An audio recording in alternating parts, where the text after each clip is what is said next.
Hello दोस्तों, नमस्कार। आप लोगों का एग्रीस्टेन 92 में बहुत बहुत स्वागत है। आज हम इंटरमीडिएट कृषि सस्य विज्ञान जो एग्रोनॉमी 2023 का क्वेश्चन पेपर था वो हम हल करेंगे। इसमें पहला क्वेश्चन पूछा गया है बहुविकल्पीय प्रश्न जो एक एक नंबर के हैं। प्रश्न नंबर 1 का है, इसमें दिया गया है निम्न में से कौन सी दलहनी फसल है। ऑप्शन नंबर ए है मटर पाइसम सटाइवम, बी है चना सीसर इंटेनम, सी है अरहर कैजनस कजान, बी है मक्का जिया मेज। इसमें कौन सी फसल है जो दलहनी नहीं है? इसका डी ऑप्शन सही है। मक्का यानी जिया मेज जो है वो दलहनी फसल नहीं है। 1 नंबर का क्वेश्चन ये था, 2023 में पूछा गया है ये। अगला क्वेश्चन देखेंगे, कृषि के लिए सबसे उपयुक्त मृदा है। कृषि के लिए सबसे अच्छी मृदा है ऑप्शन नंबर ए बलुई, बी दोमट, सी काली, डी जलोढ़। इसका राइट ऑप्शन हो जाएगा ऑप्शन नंबर बी, दोमट मृदा जो होती है कृषि के लिए सबसे अच्छी मानी जाती है। अगला प्रश्न देखेंगे, बुआई की SRI पद्धति किस फसल हेतु संतुत है? SRI या श्री मेथड भी कहते हैं। ये किस फसल से संबंधित है? ऑप्शन नंबर ए है धान, बी है गेहूं, सी है गन्ना, डी है आलू। इसका राइट ऑप्शन हो जाएगा option number A. SRI method जो होता है सिस्टम और इंटेंसिफिकेशन जो है धान यानी पैडी की फसल से संबंधित है। धान का वानस्पतिक नाम होता है ओराइजस सेटाइवा, गेहूं का होता है बोटेनिकल नेम टेटकम एस्टुअम, गन्ना सेकेनम ऑफिसिनरम और आलू सोलेनम ट्यूबरोसम इसका बोटेनिकल नेम होता है। अगला प्रश्न देखेंगे, इसका राइट ऑप्शन है फर्स्ट। अगला क्वेश्चन देखेंगे, घ नंबर है गन्ना पकने पर वृक्ष प्रतिशत होना चाहिए। ऑप्शन नंबर ए इसमें दिया हुआ है less than 10%, option number B 10 से 16%, सी है मोर देन 17% और डी ऑप्शन नंबर 4 है 25%। जो गन्ना पकने पर वृक्ष परसेंटेज होना चाहिए हमेशा 17% से अधिक होना चाहिए। इसका राइट ऑप्शन हो जाएगा 3rd नंबर। अगला क्वेश्चन देखेंगे, खैरा बीमारी किस फसल में लगती है? ऑप्शन नंबर ए है मक्का यानी जिया मेज, बी है ज्वार, सी है गेहूं, डी है धान। इसका राइट ऑप्शन हो जाएगा ऑप्शन नंबर डी यानी धान में बीमारी लगती है खैरा। ये किसकी कमी से होती है? जिंक की कमी से। अगला क्वेश्चन देखेंगे, अब दिए गए हैं निश्चित उत्तरी प्रश्न। ये भी एक एक नंबर के पूछे गए थे। इसमें पहला प्रश्न है आलू का वानस्पतिक नाम क्या है? इस आलू का वानस्पतिक नाम होता है सोलेनम ट्यूबरोसम। अगला प्रश्न देखेंगे, बरसीम की प्रति हेक्टेयर बीज दर क्या होती है? बरसीम की बीज दर 25 से 30 kg प्रति हेक्टेयर। अगला प्रश्न देखेंगे, प्रश्न नंबर 4 इसमें पूछा गया था 1 नंबर का, पर्यावरण दिवस यानी एनवायरमेंट डे कब मनाया जाता है? ऑप्शन इसका मतलब 5 जून इसका राइट ऑप्शन हो जाएगा, इन्वायरमेंट डे 5 जून। अगला क्वेश्चन देखेंगे, नत्रजन की कमी के लक्षण पौधों की किन पत्तियों पर सबसे पहले दिखाई देते हैं? ये पूछा गया था, तो इसका राइट ऑप्शन हो जाएगा हाँ, जो नाइट्रोजन है, नाइट्रोजन की कमी के लक्षण सबसे पहले पुरानी जो पत्तियां होती हैं फसलों की उन पर दिखाई पड़ते हैं।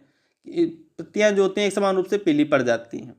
अगला प्रश्न देखेंगे, गन्ने के और आलू के एक एक रोग का नाम इसमें बताना था। तो गन्ने का हो जाएगा लाल सड़न रोग हो जाए red rot of sugarcane, और आलू का झुलसा रोग होता है late blight of potato, early blight of potato, ये होता है मतलब झुलसा रोग आलू का। अगला प्रश्न देखेंगे, इसमें अति लघु उत्तरी प्रश्न। जो अति लघु उत्तरी प्रश्न थे वो 2-2 नंबर के पूछे गए थे। इसमें पहला था शिखर जड़ निकलना क्या है? शिखर जड़ जो होती है गेहूं में निकलती है या जो सीरियल्स क्रॉप्स होते हैं उनमें निकलती है। इनका मुख्य कार्य होता है न्यूट्रिशन और वाटर को एब्जॉर्ब करके पौधों को उपलब्ध कराना। यानी गेहूं में शिखर जड़ जो होती हैं सेकेंडरी रूट्स होते हैं, द्वितीयक जड़ें होती है। अनाज वाली फसलों की जड़ों का शिखर एक शिखर जड़ जो होता है एक मेन पोर्शन होता है। अगला प्रश्न देखेंगे, मृदा के 2 भौतिक गुण कौन कौन से होते हैं? फिजिकल प्रॉपर्टीज ऑफ सॉइल है सॉइल टेक्सचर हो गया, सॉइल स्ट्रक्चर हो गया, सॉइल कलर यानी मृदा का रंग, मृदा का संगठन, मृदा की संरचना, सॉइल डेंसिटी यानी मृदा का घनत्व। ये सब जो होते हैं मृदा के भौतिक गुण होते हैं। Arrangement of the soil particle known as soil structure. जो सॉइल टेक्सचर होता है वो बदला नहीं जा सकता है सॉइल का। अगला प्रश्न देखेंगे, इसमें एरोइंग से क्या तात्पर्य है? ये भी 2 नंबर का पूछा गया था। एरोइंग का मतलब होता है गन्ने की फसल में पुष्पक्रम निकलने की जो प्रोसेस होती है उसे एरोइंग कहते हैं। गन्ने का जो पुष्पक्रम होता है वो एरा कहलाता है। जब हमारे गन्ने की फसल में एरोइंग हो जाए तो हमें उस गन्ने को बुआई के लिए नहीं प्रयोग करना चाहिए, उसमें सीथ डेवलप हो जाती है।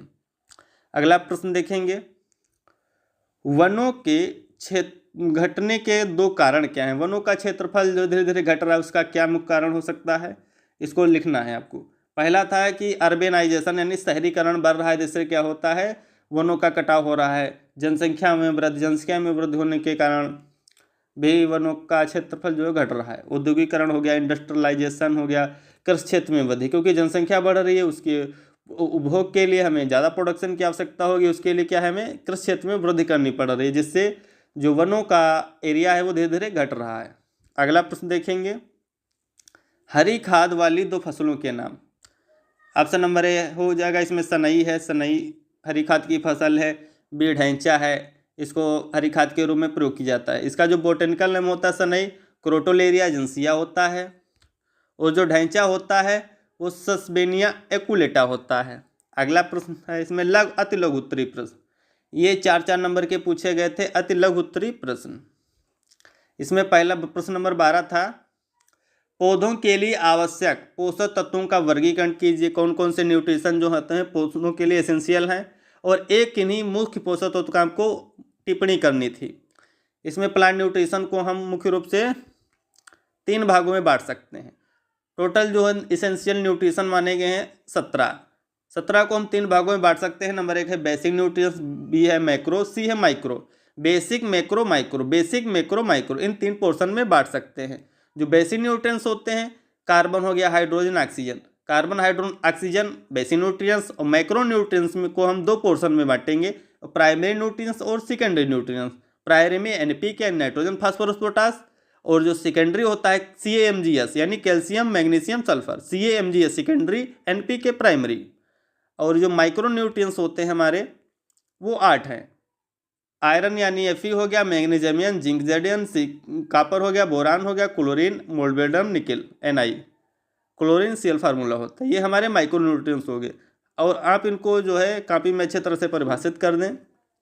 और एक जैसे नाइट्रोजन है, नाइट्रोजन का पौधों में एडवांटेज क्या होता है, यानी उपयोग क्या होते हैं, उससे क्या होता है, उस पर आप टिप्पणी कर दें। जैसे कि जब नाइट्रोजन पौधों को ज़्यादा मात्रा में देंगे, उनकी ग्रोथ अच्छी होगी, पत्तियां हरी होंगी, फसल अच्छी दिखेगी, यानी यह पौधों के तनों तथा पत्तियों की वृद्धि में सहायक है। या पोषक तत्व या एक मुख्य पोषक तत्व है नाइट्रोजन, दानों में प्रोटीन मात्रा बढ़ाता है, पत्तियों का गहरा रंग के लिए आवश्यक है, पौधों की वृद्धि में सहायक, क्रॉप ग्रोइंग पीरियड बढ़ जाता है फसलों का।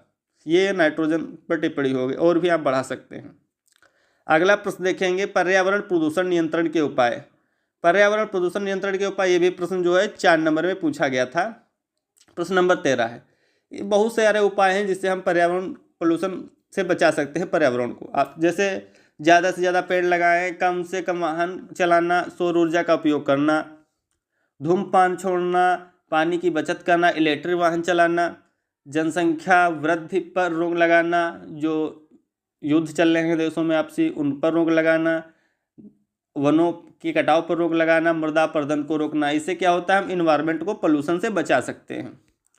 अगला प्रश्न देखेंगे, इस प्रश्न नंबर 14 है, हरी खाद किसे कहते हैं?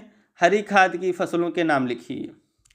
हरी खाद, ये टिप्पणी की गई है इसमें। हरी खाद क्या होता है कि जब हम किसी भी पौधे को, उसके जड़, तना, पत्ती, फूल को भूमि में दबा दें और उसकी जुताई कर दें, उसे ही हरी खाद कहते हैं। यानी अधिकतर हरी खाद में हम दलहनी वर्ग यानी लेगुम क्रॉप्स जो होते हैं उनका यूज करते हैं। दलहनी वर्ग की फसलों को पुष्पावस्था से पूर्व भूमि में दबा देना हरी खाद कहलाता है। उसके ऊपर दबाने, मिट्टी जो पलट हल होता है उससे दबाने के पश्चात हमें इसमें यूरिया का छिड़काव करके पानी भर देना चाहिए, जिससे आसानी से सड़ जाएंगी और हमारी जो आगे बोने वाली फसल है उसके लिए अत्यधिक उपयोगी होंगी। हरी खाद देने के अगला प्रश्न देखेंगे, हरी खाद की फसलें कौन कौन सी हैं? हरी खाद की फसलें में कोई भी लेग्यूम क्रॉप डाल सकते हैं, लेकिन अधिकतर जो है सनई ढैंचा का उपयोग किया जाता है, क्योंकि कम समय में तैयार हो जाती हैं। सनई होगी क्रोटोलेरिया जिन्सिया, बी ढैंचा यानी सस्बेनिया एकुलेटा है। अब देखेंगे दीर्घ उत्तरी प्रश्न कौन कौन से पूछे गए थे। दीर्घ उत्तरी प्रश्न थे 6 नंबर के। इसमें चने की खेती दी गई थी, चने की खेती से संबंधित आपको वर्णन करना था। जैसे मृदा में बीज कौन से चाहिए उनके बारे में लिखना है, बोने का समय क्या होता है चने की बीज दर 75 से 80 kg प्रति हेक्टेयर होती है। इसका बीज उपचार कैसे करेंगे? राइजोबियम से कर सकते हैं या फंजीसाइड से भी कर सकते हैं। थायराम, कैप्टान, बाविस्टिन है, इनसे करें। चने की जो उन्नतशील वैरायटीज़ हैं उनके बारे में वर्णन करें, 2-4 लिखें। उपज क्या होती है, कीट एवं रोग लिखें। चने का उठा रोग है, ये सब लिख दें। और जो किन्हीं तीन पर संक्षिप्त टिप्पणी लिखनी थी, ये भी दोहराउत्तरीय प्रश्न है। इसमें जैसे अंधी गुड़ाई क्या होता है? अंधी गुड़ाई जो होता है जब हम फसल की गुड़ाई उसके जर्मिनेशन से पहले यानी अंकुरण से पहले कर देते हैं तो उसे अंधी गुड़ाई कहते हैं। अंधी गुड़ाई अधिकतर जो है गन्ने की फसल में की जाती है। फसल चक्र क्या होता है? फसलों को हेर फेर कर बोना फसल चक्र कहलाता है। उठा रोग क्या होता है? उठा रोग जो होता है अरहर का उठा रोग होता है, चने का उठा रोग होता है, या फ्यूजेरियम उडम नामक फंगस से होता है। इसके मैनेजमेंट के बारे में हम लिख दें। खाद एवं उर्वरक में क्या अंतर होता है? आवश्यक पोषक तत्व कौन से हैं, उनके बारे में आप टिप्पणी कर सकते हैं।